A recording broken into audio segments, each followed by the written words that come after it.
यही दोषी है, इसको फांसी पे दे दो। अगर आरोप साबित हो जाते हैं और पता चलता है शाहरुख ने ये किया है, आपका क्या प्रतिक्रिया होगा इसमें? तो अगर फांसी से बढ़ के भी अगर कोई सज़ा है तो उसे सज़ा सुनाइए, इसमें हम लोग को कोई आपत्ति नहीं है। ये भी कह सकता था कि मैं अपने भाई के साथ खड़ा हूँ। कानून को मानने वाली एक कानून को समझने वाले और उसको सम्मान देने वाले लोग हैं जो उसको बनाए रखने के लिए अपने भाई तक को अगर वो आरोपी साबित हो जाता है तो उसको कड़ी सज़ा की मांग करते हैं। मैं पूछना चाहता हूँ हिंदूवादी संगठनों को, क्या आपके अंदर हिम्मत है? ये वही देश है जहाँ पर 11 बलात्कारी बाहर आते हैं तो उन्हें टीका और माला लगाकर सेवा की जाती है। उसके सामने एक छोटा सा ये मुस्लिम बंदा है जो अपने सगे भाई को, सगे खून के कड़ी से कड़ी सजा की मांग करता है। सच के साथ बेबाक अंदाज। नमस्कार दोस्तों, मैं विनय दुबे मुंबई से। जैसा आप जानते हैं इस समय झारखंड हूँ और परते खोल रहा हूँ अंकिता सिंह हत्याकांड की। खोजते खोजते मैं उस व्यक्ति तक पहुंचा जिसका बेसब्री से आप सभी इंतजार कर रहे थे। अंकिता का पक्ष तो सभी ने सुना, गला फाड़ फाड़ कर पत्रकारों ने उसकी जलती हुई त्वचा को दिखाया, उसके पिता के आंसू और बाकी दर्दों को पूरे देश ने बांटा। लेकिन आप लोगों तक वो सच्चाई नहीं पहुंची जो असली में आप जानना चाहते हैं। मेरे साथ इस वक्त शाहरुख के परिवार से उनके सगे बड़े भाई सलमान हैं। आपसे मन में जो सवाल हैं वो मैं आज कोशिश करूंगा कि सलमान से पूछने की कि आखिर हुआ क्या और क्यों। और शाहरुख ने पढ़ाई कितना किया? शाहरुख नॉन मैट्रिक है, 4 तक पढ़ा है। नॉन मैट्रिक और 4th क्लास तक। जी। और कोई नौकरी वगैरह करते थे या कोई जॉब वगैरह? नहीं, नौकरी नहीं करते थे, काम करते थे पेंटर का। वो और नईम जो उनके दोस्त हैं साथ में मिल कर के दोनों काम करते थे। क्या शाहरुख के ऊपर इससे पहले कोई FIR या कोई केस है? नहीं, इससे पहले FIR नहीं था, लेकिन आज से करीबन 3 साल पहले 2019 का बात है कि एक बार इसी तरह मतलब कि अंकिता सिंह जो कि उनको मिलने बुलाई थी, जो उनकी प्रेमी है, मिलने घर बुलाई थी, तो एक गया था मिलने, वही बुलाई थी तो मिलने। मतलब आप ये कहना चाह रहे हैं कि अंकिता ने जो बयान दिया था कि अंकिता मतलब शाहरुख जो है 10 दिन पहले से जी उसको छेड़ रहा है, तो ये बात गलत है? ये बात बहुत ज़्यादा गलत है कि ये झूठ है, मतलब एक तरफा झूठ हो गया कि 10 दिन पहले से बोल रहा है ऐसा, जबकि वो लोग का करीबन रिलेशनशिप का 4 साल होता होगा। मतलब 4 साल से वो दोनों एक दूसरे से मोहब्बत करते थे। क्या घटना थी वो जो आप कह रहे थे? तो जैसे 4 साल के रिलेशनशिप बताएं तो रिलेशनशिप बीच में इन लोग का मिलना जुलना मतलब होता ही है रिलेशनशिप में। तो लड़की इनको खुद घर बुलाई थी रात में, गया भी था मिलने। ये कब की घटना है? ये 2019 का घटना है। अच्छा, रात का। क्या हुआ उसके बाद? तो शाहरुख बता रहा था कि जब मिलने गए थे तो जब इसको मार पड़ रहा था तो लड़की बोली कि मत मारिए, हम ही बुलाए हैं इसको, मत मारिए। तो इस बीच में लड़की को भी मार पड़ा, लड़की को मार पड़ा। तो फिर रात का उसको इतना मतलब कि रात भर में बहुत उसको मारा गया, ठीक है, बहुत मारा गया उसको। फिर सुबह उसको हम लोग को ऐसे पता नहीं चला कि कहाँ है वो, कैसा है नहीं है। तो सुबह हम लोग मतलब कि अगल बगल लोग से हल्ला गुल्ला हुआ, पता चला कि वो तो मतलब थाना में है। हम लोग पूछने लगे कि आखिर क्या बात है, थाना में है। जा कर के देखें तो हाँ थाना में है। तो पूछें कि क्या, मैं वहाँ के से पूछें तो बोला ऐसा ऐसा बात है, मिलने गया था तो उसी में इसको पकड़ करके मारा है। मतलब अंकिता ने शाहरुख को बुलाया था घर पे? जी। ये दोनों वहाँ पे घर पे थे, उसी समय अंकिता के परिवार ने पकड़ा जी और शाहरुख को बंधक बनाकर वहाँ पे मारपीट की गई। जी। इसके बाद क्या हुआ वहाँ पर? तो एक बॉन्ड लिखाया गया कि अब से ऐसा दोबारा ना हो। तो इसी के लेके फिर दोस्तों लोग का बात करते हुए साइन विन लिए हैं। उसके बाद फिर वहाँ पर से उसको छुड़ा करके घर लेके आ गए। जब ये मसला वहाँ पर हुआ था तो उस समय एक समझौता दोनों परिवारों के बीच में किया गया, कागजी दस्तावेज बनाए गए पुलिस के समक्ष में। वहाँ के उस समय के जो पुलिस अधिकारी थे उन्होंने दोनों परिवारों के कुछ सदस्यों के उस कागजात पे साइन भी लिए गए। यहाँ पर ग्रामीण इलाकों में उसे बॉन्ड कहा जाता है। बॉन्ड पेपर मतलब एक समझौता दस्तावेज जिसमें लिखित दिया जाता है कि आगे से इस तरह की कोई घटना नहीं होगी जिसमें वहाँ पर विटनेस और गारंटर के तौर पर इनके परिवार और अंकिता सिंह के परिवार का हस्ताक्षर लिया गया। उसके बाद भी लगातार ये दोनों मिलते रहे, जैसा कि बातचीत में मुझे पता चला है। वो लोग मिलते थे उसके बाद भी जी। और वो घटना जिस दिन हुई थी उस दिन शाहरुख कहाँ पे था? घटना जिस दिन हुआ था ना सर, तो शाहरुख क्या था कि उस दिन लाइन नहीं था, मतलब लाइन था नहीं समझे, आ रहा जा रहा कट जा रहा है, मतलब प्रॉपर लाइन नहीं मिल पा रहा है, 1 घंटा रह रहा है। लाइन मतलब इलेक्ट्रिसिटी? जी हाँ, बिजली। तो और मौसम भी मतलब कि गर्मी का मौसम था बहुत ज़्यादा। तो हम लोग अपने मम्मी और हम और मेरी बहन अपना रूम में ही सो जाते थे। हम लोग उतना आदत नहीं था, मतलब बर्दाश्त था हम लोग, क्योंकि लेट से उठते थे तो छत में सोने से क्या होता है कि सुबह जल्दी उठ जाना था जी। तो शाहरुख हर रोज़ की तरह वो छत में ही अकेले सोता था, अपना बिस्तर उठाता था लेके चल लेता था, छत में ही सोता था। तो अपना बिस्तर उठाया, मम्मी पूछी खाना खाएगा, बोला कि नहीं खाना खाएंगे, खा लिए हैं। तो बोला ठीक है।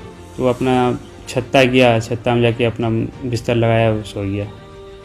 तो आपको कब पता चला कि अंकिता के ऊपर इस तरह से हमला हुआ है, पेट्रोल डाला गया है हम लोग और शाहरुख ने किया है? हम लोग जिस तरह शाहरुख को जब गिरफ्तार किया गया था उस समय आप कहाँ थे, मतलब क्या स्थिति थी वहाँ पे? बता रहे सर, देखिए सुबह जैसे हम उठे ना सर, तो सुबह उठे तो हमको मतलब कि जैसे हम आँख खोलें तब मतलब कि लोगों से पता चला कि वो उस लड़की ने आग लगा ली है, तो शाहरुख कहाँ है, शाहरुख को खोज रहा है। ठीक है, शाहरुख कहाँ है उसको खोज रहा है। तो हम बोले कौन खोज रहा है? तो तब देख रहे हैं कि प्रशासन मेरे घर में, मतलब जितना ही बात करना ही था, हम लेट से ही उठते थे, उतना सुबह उठते नहीं थे, करीबन 7 बजे का बात है ये। अच्छा। तो मम्मी अकबका डर गई कि आखिर क्या बात है, नहीं बात है। तो फिर मम्मी भी बोली कि हमको सर बोले, मतलब कि थाना प्रभारी बोले, थाना से जो आए थे, कि क्या अब तुम कौन है? तो हम बोले कि हम शाहरुख का भाई हैं, सलमान है। तो शाहरुख कहाँ है? तो हम बोले शाहरुख हमको क्या मालूम, सुबह उठता था, वो बाहर चल गया होगा, बाहर में घूम रहता होगा, सबसे पहले सुबह वही उठता था। अच्छा, मतलब अनदीना भी वैसे उठता था, ये नहीं कि उस दिन घटना घटा तो ही उठा, ऐसे भी पहले भी वो सबसे पहले घर में वही उठता था रोज़ की तरह। तो हम लोग उठा होगा, वो बाहर गया होगा। तो बोला ऐसा, तो फिर हम लोग पूरा बात ही हम लोग को पता नहीं था सर कि रात में क्या हुआ है नहीं हुआ है, हम लोग जानेंगे पहले तब ना पूछेंगे। तो फिर बोला ठीक है आप कपड़ा पहनिए चलिए थाना। तो हम बोले, मम्मी बोली कि ये कहा जाएगा, अगर शाहरुख को खोजने आए तो शाहरुख को लेके जाइए ढूंढ के, ये कहा जाएगा। तो प्रशासन बोले कि नहीं, इसको लेके जाएंगे और जैसे शाहरुख आएगा हम इसको छोड़ देंगे। तो हम मम्मी को समझाएं, बोले ठीक है हम जाने दीजिए, हम जब आएगा तो छोड़ देना। तो हम जैसे गए वहाँ पर, तो जैसे मेरा नाम पता पूछ ही रहा था, तो करीबन हमको लग रहा है कि 5 मिनट नहीं हुआ होगा। और शाहरुख पुलिस स्टेशन पहुंचने के बाद? जी हाँ, पुलिस स्टेशन जिसे पहुंचे वहाँ पर 5 मिनट मेरा पहुंचने से नहीं हुआ होगा। और तब देख रहे हैं कि शाहरुख अकेला उधर से आ रहा है। पैदल ही था वो? पैदल ही था वो, मतलब वो खुद चलकर पुलिस स्टेशन आया? जी था हाँ, आपके हिसाब से? जी। उसके बाद क्या हुआ? उसके बाद उनसे पूछा गया, उनका नाम पूछा गया, उनके फिर उसको बैठा लिया गया। फिर हमसे पूछा गया, हमको मेरे से बॉन्ड पेपर मतलब लिखाया गया कि हम इसको जिस तरह लाए हैं उसे सही सलामत रिलीज कर दे रहे हैं। तो हम अपना बाहर आ गए, बाकी उससे पूछताछ होता रहा अंदर में। मतलब आपका ये कहना है कि पुलिस के सामने शाहरुख ने सरेंडर किया था? जी हाँ, वो भी पैदल चलते हुए खुद पुलिस स्टेशन आया, अपनी पहचान बताई कि मैं शाहरुख हूँ। उसके बाद उसको बिठा लिया गया और आपको बॉन्ड पेपर भर के छोड़ दिया गया। जी। जिस तरह से पुलिस में मीडिया में खबरें चलाई जा रही थी कि पुलिस ने बहुत दबिश देकर बहुत मेहनत से शाहरुख को गिरफ्तार किया, वास्तव में हकीकत सलमान जो उनके सगे भाई हैं, बड़े भाई हैं, वो बता रहे हैं शाहरुख को गिरफ्तार नहीं किया गया था। शाहरुख खुद पैदल चलते हुए पुलिस स्टेशन आया और सरेंडर किया। जी। उसके बाद जिस तरह से मीडिया में ये खबर चलाई गई कि देखिए एक लड़की को जलाने के बाद किस तरह से शाहरुख मुस्कुरा रहा है, आप थे क्या उस समय जब वो स्माइल कर रहा था? जी हाँ, ये बात शाम का है। अच्छा, इस वीडियो का बात है, ये शाम का है। मतलब सुबह तो आप लोगों के मन में जो सवाल है कि शाहरुख हंसा क्यों था जब वीडियो बनाई जा रही थी, तो शाहरुख मुस्कुराया था, ये बात आप लोगों ने, मैं लगभग 100 कमेंटों में मैंने हज़ारों कमेंट ऐसे देखे थे कि एक लड़की को जलाने के बाद एक हैवान कैसे मुस्कुरा रहा है। टीवीओं पे डिबेट चलाए गए, बड़े बड़े पत्रकारों ने टेबल, छाती और गले फाड़ फाड़ कर शाहरुख को गंदी गंदी बातें कही और उसका अपमान किया। मैं आज ये आपको दिखाना चाहता हूँ, बताना चाहता हूँ सलमान के माध्यम से कि उस दिन शाहरुख क्यों हंसा था। हंसने वाला बात यह है कि जिस तरह शाहरुख को शाम का बात है, हम लोग वहाँ पर पहुँचे थे कि पता करने की उसको ले कर के गया है कि नहीं गया है, कहाँ रखा गया है। अच्छा, तो आप पता करने गए वहाँ? जी हाँ जी। तो उस बीच में हम अपना कपड़ा भी दे देते हैं, पता भी कर लेते हैं।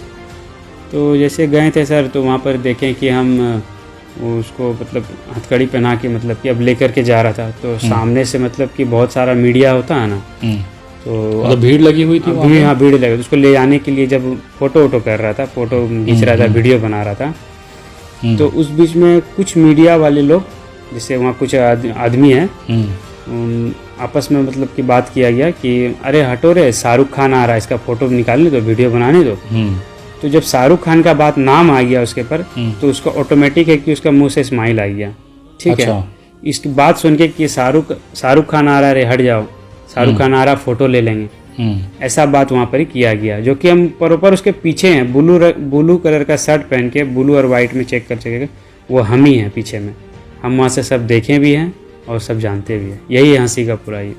मतलब आप लोग जिसे हैवानियत की हंसी कह रहे थे, दरअसल वो एक छोटा सा मजाक पत्रकारों की तरफ से किया गया। जब शाहरुख को ले जाया जा रहा था हवालात में, तो पत्रकारों ने कमेंट किया कि दे हटो बगल, शाहरुख खान आ रहे हैं, वीडियो बनाने दो। ये सुनने के बाद जो एक मजाकिया लहजे में पत्रकारों ने इसे कहा, उसी मजाकिया लहजे में शाहरुख ने मुस्कुराते हुए अपने आप को सामने कैमरे में कैद करवाया। ये हकीकत है उस मुस्कुराहट की जिसे सोशल मीडिया पर दरिंदगी, सोशल मीडिया पर हैवानियत और यहाँ तक कि नेशनल चैनलों पर छाती पीट पीट कर गंदगी के साथ दिखाया गया कि मानसिकता देखिए। और इसी शाहरुख के ऊपर कंधे पे बंदूक रखकर पूरी मुसलमान कौम को टारगेट किया गया। उस घटना के बाद आप लोग के परिवार के हालात क्या हैं, जो अनुभव आपको अभी तक हुआ है? घटना होने के बाद हम लोग काफ़ी डर गए थे, पूरा फैमिली में पूरा, कि शायद मेरी भी बहन है, कि हमको लगा कि अब मेरी बहन पे ऐसा अफवाह, मतलब हम सुने थे कि जैसे ऐसा हुआ है तो उसके बहन को भी जला दो, उसकी बहन को भी आग से तेल छिट के माचिस मार दो। हम लोग डर गए। कहाँ पे आपने सुना ये बात? ऐसा अफवाह जिस तरह जुलूस वगैरह में रैली में होता है तो नारे लगाए गए। जी हाँ, तो उस मतलब नारे में ये बात कही गई कि इसकी बहन को भी ऐसे ही जला दो। जी हाँ, तो उस बीच में हम लोग डर गए थे कि मेरी बहन है, छोटी बहन है, तो हम उससे अपना बहन को साइड कर दिए, आउट ऑफ धुमका कर दिए। तो हम लोग अपना बहन का लेके परवाह किए थे। फिर बात आया लेडीज़ का कि लेडीज़ को ही मत रखो। फिर मम्मी का परवाह आ गया, मम्मी को भी साइड कर दिए। मतलब ऐसा डर का माहौल बन गया वहाँ कि हमको भी खुद साइड होना पड़ा कि कहीं उसका भाई है, कहीं उसके साथ ऐसा ना कर दे। दबाव इस तरफ था पूरे दुमका के अंदर, इनके परिवार का अगर कोई सदस्य उस भीड़ के हाथ लग जाता तो शायद वो जिंदा न बचता। यही कारण था कि अपने परिवार को सुरक्षित जगह पर इन्होंने शिफ्ट किया और घर खाली कर दिया। बहुत सारे मीडिया चैनल, बहुत सारे यूट्यूब के जो दंगाई पत्रकार थे, एक तरह से जो घरों का फोटो ले लेकर बार बार आपको दिखा रहे थे कि परिवार भाग गया है। दरअसल वो भागा नहीं था, वो अपनी जान, अपने घर के परिवार के सदस्यों की सुरक्षा के लिए वहाँ से चला गया था। जिस तरह से नारे लगाए जा रहे थे, जिस तरह से ये खुले तौर पे धमकी दी जा रही थी कि शाहरुख की बहन को भी इसी तरह से जलाया जाएगा, मैं ये जानना चाह रहा हूँ कि आखिर इनके परिवार की गलती क्या थी? कानून में जिसने अपराध किया उसे गिरफ्तार किया गया, उसे जेल भेज दिया गया। उसके नाम पर, सिर्फ एक शाहरुख के नाम पर इनके परिवार को धमकी देना, इनके परिवार को प्रताड़ित करना, इसके साथ साथ पूरे कौम को जिस तरह से हिंदू मुसलमान करके पूरे देश को एक नफरत में झोंका गया, इसकी वास्तविकता ज़रूरत क्या थी? मैं आपसे पूछना चाहता हूं कि आपको लगता है कि शाहरुख इस तरह की घटना कर सकता है? देखिए सर, अंकिता और शाहरुख में अगर इतना मोहब्बत था, जैसे आप बता रहे हैं 4 साल पहले पुलिस स्टेशन में खुद उसने जाकर बचाया शाहरुख को, डॉक्यूमेंट पे साइन दस्तावेज हुए हैं, उसके बाद भी शाहरुख ऐसी घटना कर सकता है कि उसने पेट्रोल डाल के आग लगा दिया हो?